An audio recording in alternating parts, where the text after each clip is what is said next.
It has 11 bedrooms and more than dozen bathrooms, a lawn so big it takes a day and a half to mow, and 800 window panes to clean, 1600 if you count both sides. But this grand 185-year-old French chateau cost about the same as a two-bedroom apartment in Sydney, according to its owner. Aussie Suzie Jackson, 60, dreamed about buying and renovating a dilapidated old French mansion, almost literally.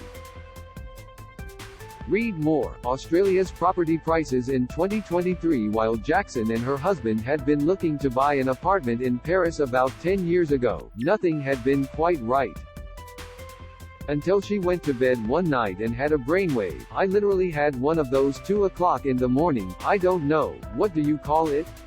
She told 9.com.au,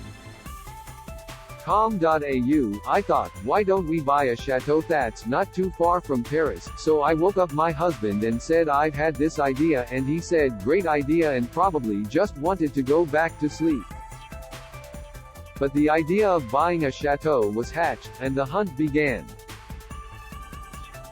Chateau 10 times bigger than an Aussie apartment with a job running her own financial planning business, which she has now retired from. Jackson was able to spend time away from home in Melbourne looking for a chateau, which is essentially a grand house in the French countryside.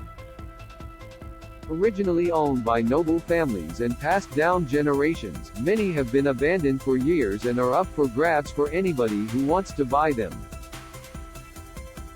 The search was narrowed to the Loire Valley, and after ruling out dozens of options, Jackson recalls motoring up the driveway to see yet another. She said she knew immediately this crumbling mansion was special. But once the couple actually bought Château de la Carrière near Laval, an hour and 15 minutes by train from Paris in 2014, any romantic notions went out the window. It wasn't just issues like dampness, which was worse than they thought, but also the sheer size and scale of the place, which is about 1,000 square meters. A typical two-bed city apartment in Australia would likely be less than a tenth of that size. The original chateau was inherited by a noble Irish family in the early 1800s. Rebuilt in 1838, the current home has 35 rooms, not including 11 bathrooms in the main house or the fairytale turrets. Then there are multiple outbuildings and a huge attic. While it was livable, it needed an overhaul after being empty for years. Read more. Australian property market hits record low. Completely bonkers move. Of course, while buying a chateau might seem cheap, the renovation bills mustn't be underestimated, Jackson said. You can buy a cute little petite chateau for a couple of €100,000 and you think wow, she said. But it's going to cost you that same amount again in works. It's not just the fact, also it's an old building.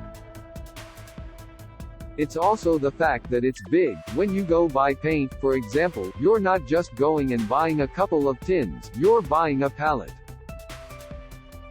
Jackson managed the project using local tradespeople, that's despite only speaking what she describes as tourist French.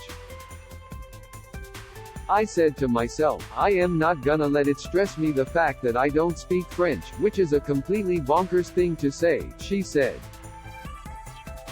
And any language barrier-related mishaps were luckily headed off. I remember with the cleaner, writing down all the words in English and then putting the French equivalent, she said. I thought I could point to the words, I showed the cleaning company manager. He said, I must tell you, you're about to ask your cleaner to dust the house with sugar.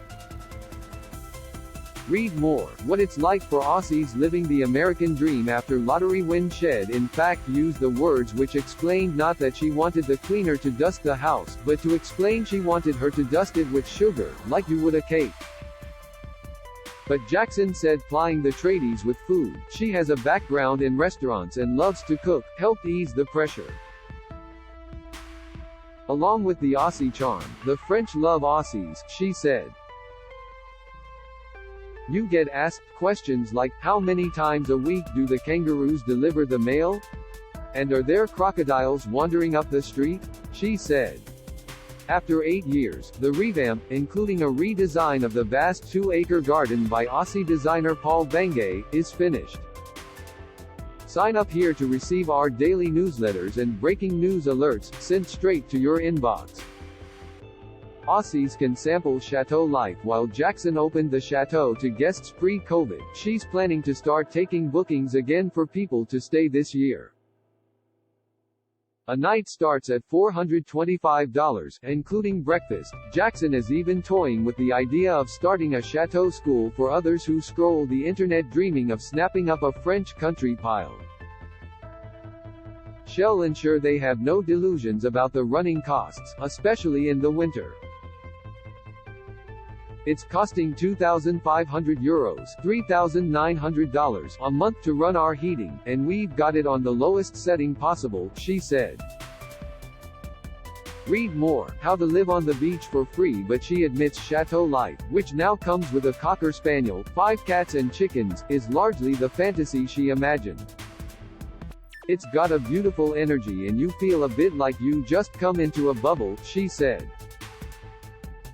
How to buy a French chateau. Jackson is just one Aussies to call a French chateau home. Patrick Joseph from myfrenchhouse.com helps expats from around the world buy homes there, with Australians among his customers. However, while he said the days of super cheap bargains are over, a chateau can be had from around $780,000 E500,000. In comparison, the average house price in Sydney is $1,464,371. However, getting a mortgage could be very difficult. One option he's currently selling is a partly restored 7-bedroom chateau in the Tarn in the nation's south, with 8 fireplaces and room for 2 horses for just over $1 million. He advised potential chateau buyers to consider the age and condition of the property plus the size of the land, and check the state of the sanitation, roof and boiler.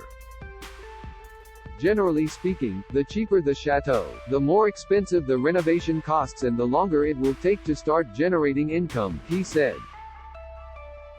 He also advised that while France is much smaller than Australia, it's not always easy to get around, and buyers should consider the areas.